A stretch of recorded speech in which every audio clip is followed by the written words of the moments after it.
we are assembled here. We had a major congress. We have in our constitution what is called the branch congress, which is supposed to take place once every year. So for Kiambu, today is the day for the meeting of the branch congress, bringing together all the workers and their representatives from the various units on the basis of the delegates, those who are available. Now we have had a very useful session today.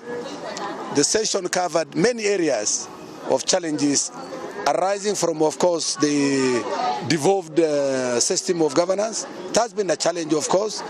We have had many viruses in our operations. We call virus of transition.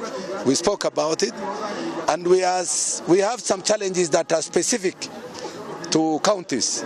For example, we have a challenge that is specific to the county of Kiambu, and we have documented it, and it covers mainly the various challenges encountered by the enforcement unit, revenue collection, administration staff, and it revolves around non-payment of requisite allowances, being made to work over the stipulated time in the agreement, and all this have been documented.